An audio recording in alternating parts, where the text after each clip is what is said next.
Dobrý den, dámy a pánové, vítám vás u druhého dílu podcastu D. Podcastu, ve kterém vám vždy představím 3 náhodné zajímavosti, které jsem se v poslední době dozvěděl a k nim dodám pořádnou porci souvislostí, které jsem vypátral při hlubším bádání. Dneska máme na programu historicky druhou olympiádu, vesmírnou misi Rosetta, která zkoumala kometu, a polskou posedlost kobliama. Vše zakončíme krátkým kvízem, kde si budete moci ověřit, jestli vám z té půl hodiny něco zůstalo v hlavě. Pojďme na to. Fun fact. Na olympiádě v Paříži 1900 se soutěžilo v plavání pod vodou. Olympiáda v Paříži byla teprve v novodobé historii druhou olympiádou po Aténách a pořád se tak svým způsobem hledala, což by se dalo i pochopit. Ale kromě toho, že se v ní soutěžilo v plavání pod vodou, tak obsáhla i spoustu dalších bizarních disciplín. Okolnosti jejího průběhu byly naprosto fascinující a sám zakladatel olympijského výboru Pierre de Coubertin se nechal slyšet, že nechápe, že olympijská myšlenka přežila tuhle katastrofu. Pojďme se tedy podívat na to, co přesně se tam dělo. Začal bych tím, že spoustu lidí ani nevědělo, že se jedná o olympiádu. Pozvánky na soutěže kolikrát ani neuváděly, že se jedná o olympijské hry, ale o součást jakési Exposition Universelle, což byste našli vyryté i na medailích. Pokud teda zrovna nějaké byly, protože někde se dostávaly trofeje a poháry a někde se dostávaly úplně běžné předměty. Počátkem tohoto bizáru byl spor o to, kdo vlastně olympiádu uspořádá, a nakonec to právě připadlo na výbor, který s olympijskou myšlenkou neměl nic společného. A sportovní klání uskutečnil v podstatě jen tak mimochodem bokem. Já se omlouvám, že jsem mi snažil několikrát vysvětlit, jak to vyslovit, asi neúspěšně. Jako Concours International d'Exercice Physique et de Sport. A sloužil to v podstatě jen jako doplněk té světové výstavy. Těžko dneska hodnotit, jestli to bylo právě tímhletím, ale možná kvůli tomu, že to bylo oproštěno od té původní olympiády, tak bylo dovoleno startovat ženám. Jednou z těchto žen, z těchto sportovkyň byla i Margaret Abbott, která získala zlato v golfu. I když zlato, to trošku v uvozovkách, protože ve skutečnosti získala pozlacenou porcelánovou mísu. Jak už jsem tady zmiňoval ty kontroverze kolem medailí. Zajímavostí je, že společně s ní se do soutěže zapojila také Mary Abbott, která své 22leté dceři sekundovala a ve svých 43 letech skončila na 7. místě.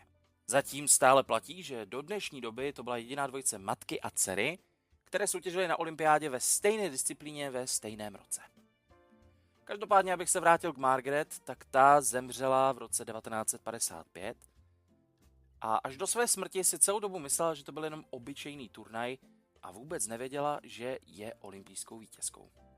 Tím, že to bylo tak lehce přicmrdnuto k té světové výstavě, tak se soutěžilo i v řadách disciplín a sportech, které olympijský výbor dnes nebere jako oficiální, přestože v době konání prostě se to bralo jako, že to je součást té olympiády v Paříži.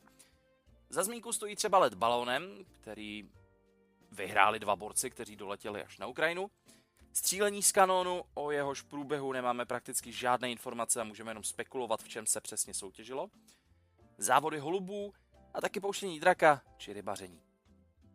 Součástí olympiády byly také automobilové závody, kdy se dnes mezi medailisty všude dočtete neznámý řidič, napříč všemi disciplínami.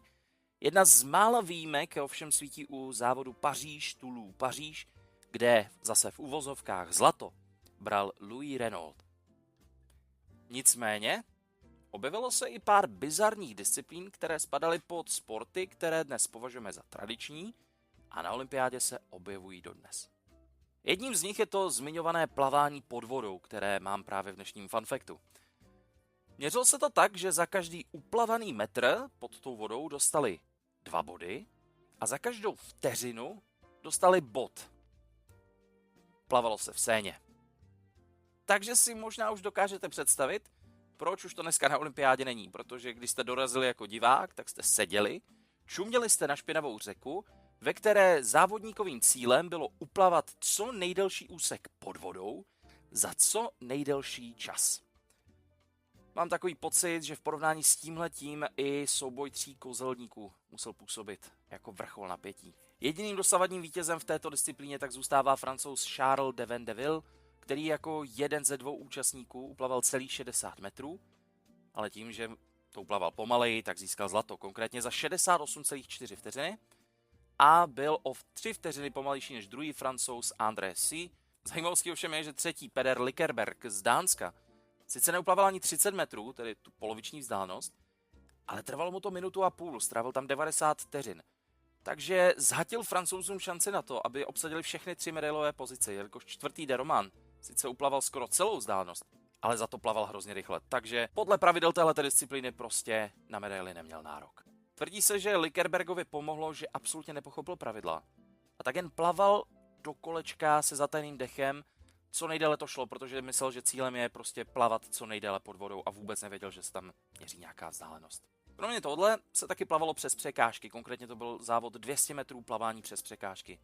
Spočíval v tom, že při prvních dvou museli vylézt po nějaké kládě, přeskákali několik lidí, skočili pod vodu a pak podeplavali třetí překážku, což bylo opět několik lodí.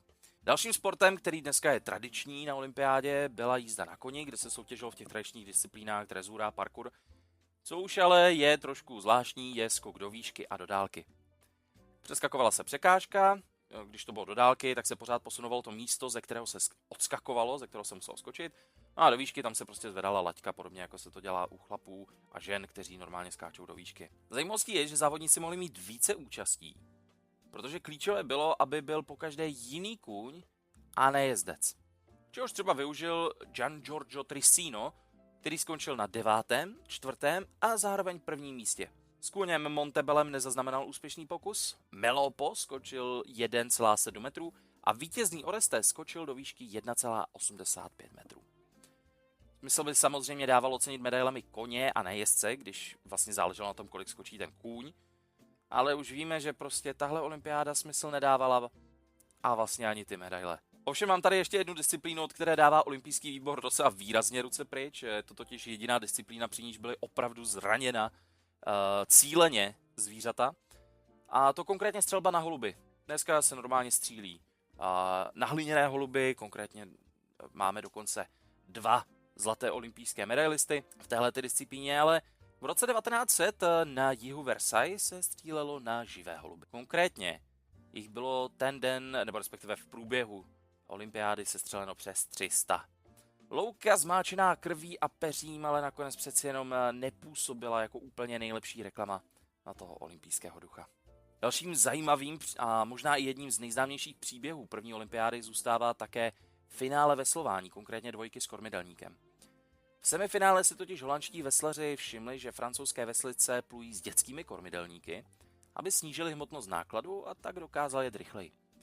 Když se tedy kvalifikovali do finále, tak si Holanďani vzali nějakého náhodného kluka z davu, posadili ho na loď, vyhráli s ním olympijské zlato, vyfotili se a klučina se zase rozutekl za svými rodiči. Dodnes přesně nebylo identifikováno, kdo byl tímto olympijským vítězem. I když se spekuluje o tom, že se jednalo o Georgiho Nikoladzeho, gruzínského matematika a zdatného sportovce, s jistotou to však tvrdit nemůžeme. No a na rozdíl od Aten, v Paříži už registrujeme české sportovce. Byť v té době koncept národních týmů a výborů vlastně ještě neexistoval, takže například Australan Stanley Rowley získal 3 bronzové medaile v bězích na 60, 100 a 200 metrů, které jsou připisovány Austrálii, a pak za to v týmovém závodě na 5000 metrů, který zaběhl s britskými atlety. A vlastně něco takového se objevuje i u kolonky Bohemia. Na začátku července Hedvika Rosenbaumová získala na olympiádě 2 bronzové medaile. Jedna byla v tenisovém singlu, kde prohrála jediný zápas, ke kterému nastoupila, ale stačilo to na bronz. A stejný případ nastal i ve smíšeném dublu, kde získala bronz s Britem Archibaldem Wardenem. Olympiády se účastnila na vlastní pěst, nebyla součástí žádné výpravy, jen do místa narození napsala Prahu. Společně s ní se olympiády účastnil ještě gymnasta František Erben, cyklista František Hirsch, běžci Václav Nový, Karel Nedvěd, Ondřej Pukl, skokan Václav Nový a především diskař František Janda Suk. U toho se ještě krátce zastavíme, protože František Janda Suk se 14. července zúčastnil soutěže v disku, která se konala ne na stadionu, ale v podstatě v parku v úzkém pruhu mezi řadami stromů, takže spousta pokusů skončilo právě v poblíž stojícím stromořadí. Podobně, ale jako se na olympiádě konaly skoky z místa, tak byli deskaři zvykli taky házet z místa, prostě z fleku. František Janda Suk ale studoval Mironovu sochu diskobola a říkal si, že je důvod, proč je vyobrazený tak, jak je. Říkal si, že antičtí diskaři určitě měli nějaký fígl, jak ten disk házet dál, a na základě tohoto poznatku si vyvinul metodu házení s otočkou jako první člověk na světě. Když díky této metodě i přesto, že mu ten den bylo blbě, skončil na druhém místě, tahle metoda okamžitě uhranula jeho soupeře, kteří se ji rychle začali učit a postarali se o její rozšíření dál do světa. To tedy byla bizarní olympiáda 1900, která jako jediná v historii neměla oficiální zahájení ani ukončení. Konec konců taky tahle šílenost trvala od půlky května až do konce října. Jo, a jestli si vybavujete, jak jsem popisoval, že medaile se tady moc neudělovaly, tak vězte, že František Janda Suk si místo stříbrné medaile na krku z Paříže odvezl pouze dřevěný stolní kalendář, za který se dokonce styděl. Dnes ovšem visí v sídle Českého olympijského výboru, kde připomíná první české olympijské stopy. Fun fact. Komety smrdí jako zkažená vejce. Tady se přiznám, že to z mojí strany je trošičku clickbait, protože tohle nebude úplně obecně o kometách, ale o jedné konkrétní kometě, o 67P, ale nevěděl jsem, jak to prostě jednoduše narvat do nějakého jednoslovného názvu, aby se to vešlo do popisu epizody, takže prostě komety. A ty smrdí jako zkažená vejce. Na začátku tohle zjištění stojí touha Evropské vesmírné agentury zblízka zachytit kometu, poprvé ji sledovat na jejím orbitu kolem Slunce a vyslat přistávací modul, který by zblízka prozkoumal její složení. Komety totiž dle popisu mise jsou jakési časové kapsle, obsahující základní materiál, který zbyl z doby formace sluneční soustavy. Vědci si slibovali, že by díky průzkumu materiálu komety mohli zjistit více o tom, jak to tady kdysi před 4,6 miliardami let vypadalo. Cílem mise tedy bylo chytit kometu, která je daleko od Slunce, pozorovat ji, jak se bude chovat při přibližování se k němu, a pak ji ještě sledovat poté, co se opět bude vzdalovat. V květnu roku 2003 tak byla vybrána jako cíl rozecké mise kometa 67P Churyumov-Gerasimenko, pojmenovaná po svých objevitelích Kilmu Ivanoviči Churyumovovi a Světlaně Ivanovně Gerasimenkové, kteří ji odhalili v roce 1969 v Almaty. Výhodou této komety je, že se ke Slunci přibližuje zhruba každých 6 let a její orbit navíc končí pouze někde u Jupiteru. Přestože původně je tohleto těleso z Kuiperova pásu, tedy až za Neptunem, ale postupem času se ten orbit začal zmenšovat a zakotvil někde v oblasti právě toho Jupiteru. Tady si dovolím takovou odbočku od toho vesmíru do té historie. Jméno tahleta mise dostala podle rozecké desky, tedy staroegyptského kamenného památníku, který obsahoval 3 totožné texty zapsané v 3 variantách. Řecké alfabetě, démotickém písmu, které bylo rozluštěno roku 1814 Britem Thomasem Youngem, no a pak také v egyptských hieroglyfech, které rozluštil roku 1822 Jean-François Champollion. Důležitou roli v rozluštění hieroglyfů hrál i obelisk ve Philae, který definitivně potvrdil Champollionovi předpoklady ohledně některých písmen. Mimochodem Jean-Antoine Letron, který litografickou kopii toho obelisku Champollionovi poslal, je považován za jednoho z prvních propagátorů Flat Earth Theory, tedy teorie, že Země je placatá. Ale to už začíná moc větvit. Každopádně podobně jako obelisk ve Philae pomohl Champollionovi rozluštit hieroglyfy a pomocí nich se nám otevřela interpretace pramenů z egyptské historie, tak podobně měl přistávací modul Philae, který byl součástí sondy Rosetta, pomoci pochopit, jak to tady ve vesmíru vypadalo kdysi. Jedna z nejčastějších teorií o výskytu vody na Zemi je totiž právě ta, že voda se k nám dostala díky kometám. A tak se dostáváme k 2. březnu 2004, kdy Rosetta konečně odstartovala na zádech nosné rakety Ariane 5.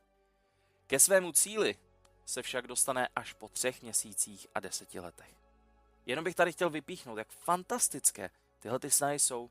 Ten objekt si to peláší naší soustavou rychlostí 53 000 km za hodinu. V tom obřím prostoru zabírá jen zhruba 4x4 km a přesto si k němu Rosetta našla cestu. A to i přesto, že kvůli úspoře energie pro klíčové komponenty byla 2,5 roku v hibernaci, tedy ve spacím módu. Vědci z Evropské vesmírné agentury to přirovnávali k tomu, že to je jako trefit hole in one v golfu, akorát s tím, že odpalujete v New Yorku a ta jamka je v San Francisku. Mimochodem, jsou z toho fantastické záběry, kdy to středisko jenom napjatě čeká, jestli se po těch 2,5 letech skutečně ta sonda probudí z té hibernace a jaká tam najednou zavládne obrovská radost, když skutečně ten signál přiletí. Člověk z toho má prostě takovou hezkou radost. V roce 2014, tedy 10 let poté, jak jsem tady zmiňoval, jsme tak konečně Churyumov Gerasimenko viděli podrobně a nejenom jako šedou šmouhu. Ukázalo se, že se jedná o 2 objekty sfúzované dohromady, takzvané contact binary. 2 laloky spojené úzkým krkem a kometa tak trochu připomínala malou kachničku. Což sice bylo cool na pohled, ale pro misi to představovalo problém, protože jednak hodně těžko se udržovalo v tom orbitu téhleté netradiční komety, mimo jiné i kvůli prakticky neexistující gravitaci. Jenom pro představu, pokud byste na kometě 67P stáli a rozhodli se vyskočit, odrazit se, tak dost pravděpodobně byste byli schopni vyskočit až přímo zpátky do vesmíru. K tomu se ještě postupně dostaneme. No a pak ten zvláštní tvar představoval problém pro přistání modulu Philae, jelikož povrch byl mnohem členitější, než se původně čekalo. Jak jeden z vědců poznamenal, čekali bramboru a dostali kachničku. Která navíc nebyla jenom prostě placatá, ale byl to opravdu povrch s útesy, obrovskými balvany, které se dokázaly přemisťovat a obecně to bylo všude všechno strašlivě zaprášené. Takže pochopitelně přišly obavy, jak sakra chceme na tomhle přistát. Rozetin první úkol tedy zněl prozkoumat povrch a najít vhodné místo. Kometa není celá pokrytá sněhem a ledem a vzhledem k členitosti toho objektu byla prostě místa, kde nebyl žádný led a pak naopak místa, kde ho bylo hodně. No a to znamenalo, že se tam hodně odpařovalo, což tohle je právě ten pověstný ohon komety. A to byla ta místa, kterým se Philae potřebovalo vyhnout. Místo nakonec bylo zvoleno a 11. listopadu byl den D. Mimochodem například na iDnesu si k tomu můžete do dneška dopátrat livestream a textové komentování celé události. Můžete se tam tak dočíst, že v 10:03 našeho času se tedy Philae odpoutal od rozety. Philae měl připravené 2 harpuny, které měly okamžitě po dopadu vystřelit a uchytit tak model k povrchu. O 7 hodin později přišel přistávací signál a ve středisku se zase začal slavit. Podařilo se to. Jenže, příkazy k zahájení experimentů se nesetkávaly s odezvou. Vystřelení harpun totiž selhalo a Philae se okamžitě po dopadu odrazilo zpátky do vesmíru. A tady se dostáváme právě k té extrémně nízké gravitaci. Tenhle jeden odraz totiž Philae poslal zpátky do výšky 1 kilometru. Následovaly ještě další 3 odrazy a po 2 hodinách se Philae konečně podařilo napevno připoutat k povrchu. Bohužel bokem a navíc na úplně jiném místě. V temném údolí, kam světlo prosvítalo jen zřídka. Během těchto 2 hodin se z vědecké mise, která měla sbírat a posílat data zhruba 5 měsíců, stala bitva o každou vteřinu, protože na jednou baterie měla zvládnout pouze 60 hodin. 14. listopadu došla šťáva a komunikace byla ztracena. O necelý rok později se ale kometa trochu pootočila, přiblížila se slunci a Philae zázračně obživl. A mohl tak provést svůj poslední experiment, než 9. července 2015 vyslal svůj signál naposled. Přestože ne vše vyšlo podle plánu, tak se podařilo analyzovat například prach, který uvízl na senzorech modulu. A byla tak zjištěna přítomnost 16 organických látek, z nichž o 4 se zatím vůbec nevědělo, že by se na kometě mohly vyskytovat. Philae zvládl také pořídit fascinující záběry poletujícího prachu kolem útesu na kometě, zatímco na obloze rychle prolétávají hvězdy. A člověku se až nechce věřit, že sleduje záběry ze vzdálenosti 500 milionů kilometrů vzdáleného šutru, letícího někde ve vesmíru. A ještě jedna malá hudební ukázka. Tohle je zvuk slunečního větru interagující s atmosférou na 67P, který zaznamenala Rosetta.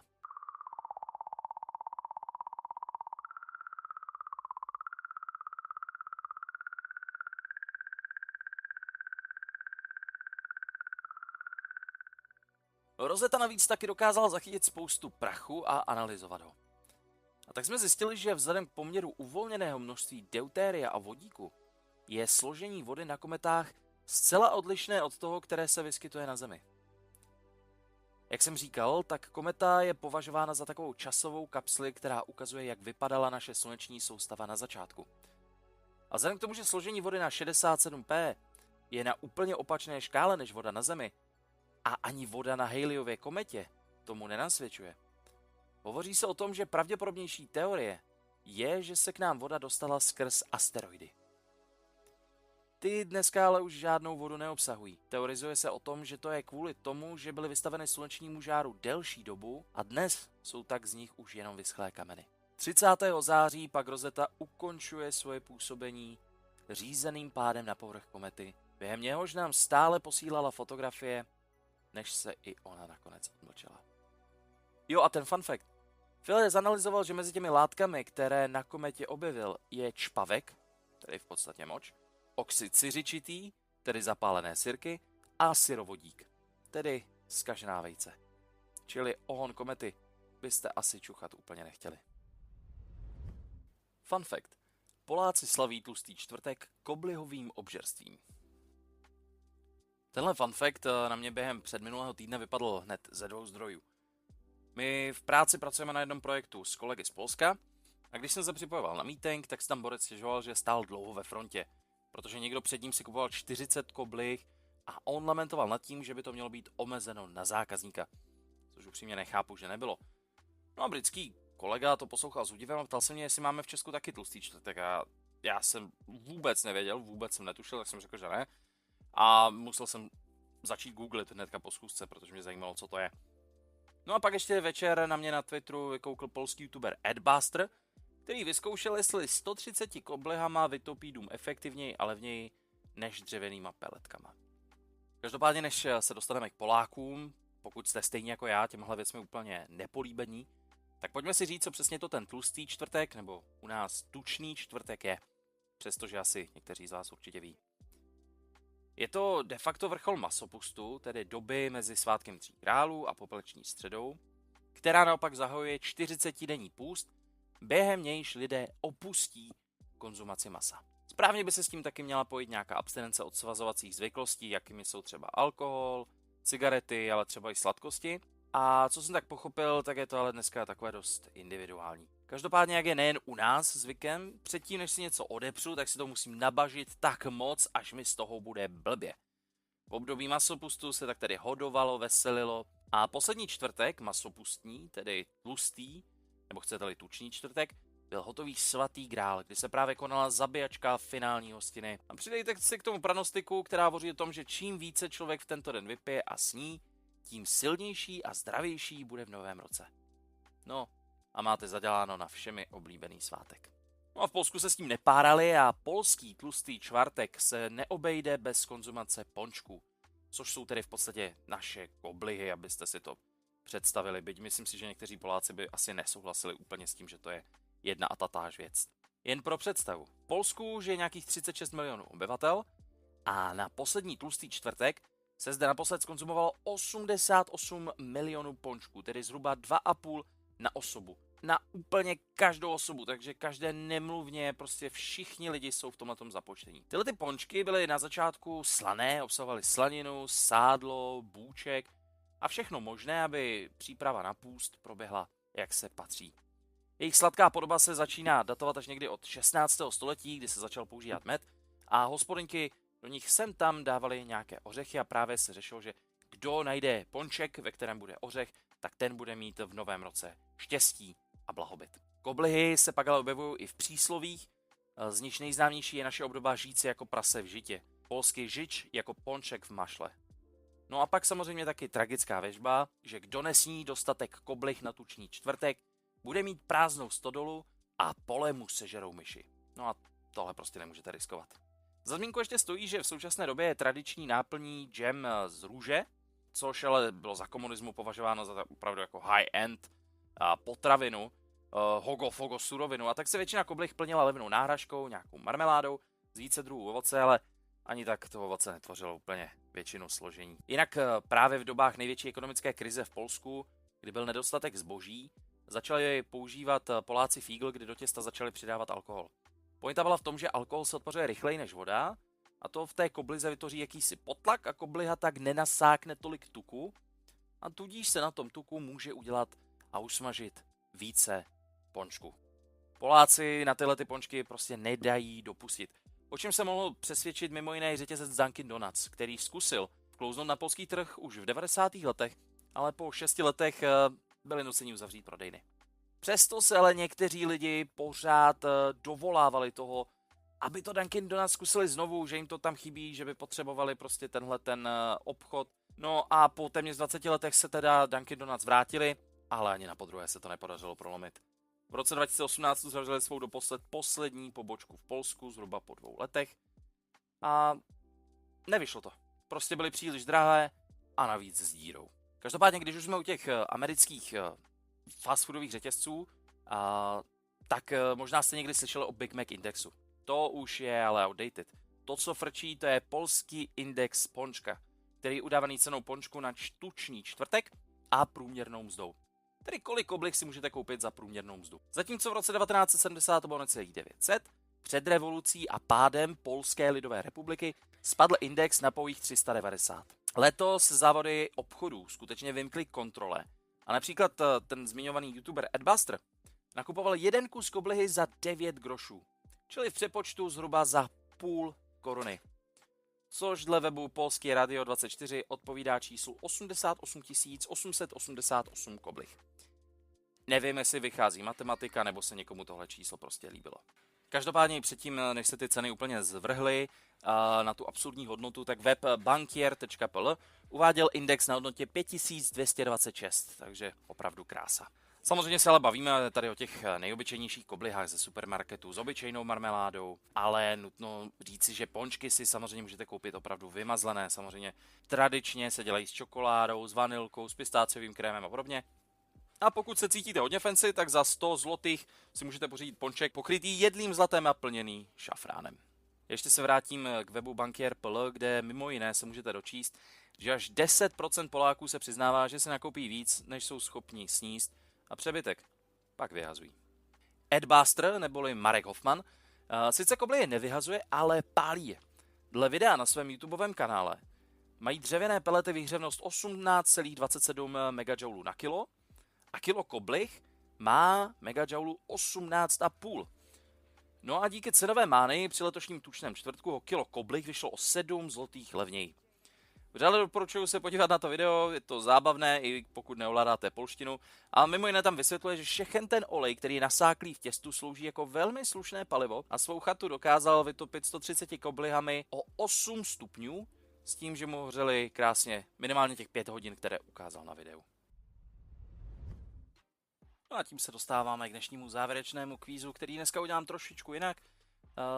Položím pouze otázky a odpovědi najdete v komentářích pod tímto videem a můžete si zkontrolovat, jak moc se vám dařilo udržet pozornost. Fun fact číslo 1. V Paříži se plavalo pod vodou. Jak se jmenoval český diskař, který získal medaili a stanovil novou metodu hodu? Odkud pocházela posádka dvojky s kormidelníkem, která vyhrála veslovací soutěž díky chlapci z davu? V kterých netradičních disciplínách soutěžili koně na olympiádě? Fun fact číslo 2. Komety smrdí jako zkažená vejce. Jak se jmenuje modul, který měl zkoumat složení komety 67P? Jak se jmenovalo písmo na rozecké desce, které rozluštil Thomas Young? Jak se jmenuje látka, která způsobuje zápach zkažených vajec? A fun fact číslo 3. Jak se polská kobliha jmenuje? Kolik koblih se skonzumovalo na osobu při posledním tučném čtvrtku? A jaká je tradiční polská náplň koblih?